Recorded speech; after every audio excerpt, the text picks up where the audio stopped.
crois que les samouraïs étaient juste des guerriers avec des sabres? Non.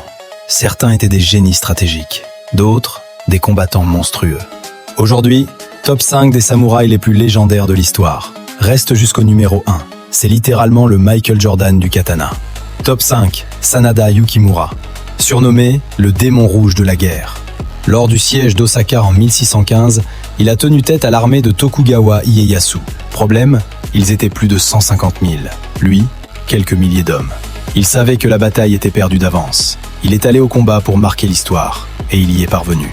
Il a tellement résisté que ses ennemis l'ont appelé le plus grand guerrier du Japon. Top 4. Hattori Hanzo. Samouraï, stratège, ninja. Oui, les trois. Il a sauvé la vie de Tokugawa Ieyasu en l'aidant à traverser un territoire ennemi. Sans lui, pas de shogunat Tokugawa. Son nom est devenu si mythique qu'il a inspiré des films, des mangas, des jeux vidéo. Une aura si mystique que certains Japonais croyaient qu'il avait des pouvoirs surnaturels. En réalité, il était surtout un génie tactique qui utilisait la peur comme arme psychologique. Top 3. Oda Nobunaga. Unifier le Japon? Mission impossible, sauf pour lui.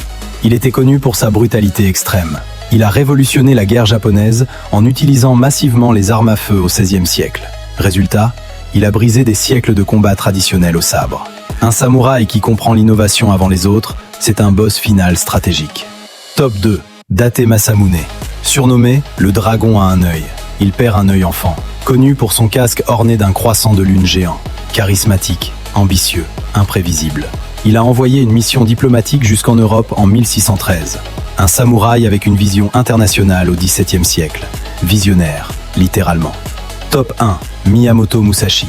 Le GOAT. Plus de 60 duels, 0 défaite. Contre Sasaki Kojiro, il arrive en retard, calme, détendu. Il fabrique une épée en bois à partir d'une rame de bateau, et il gagne.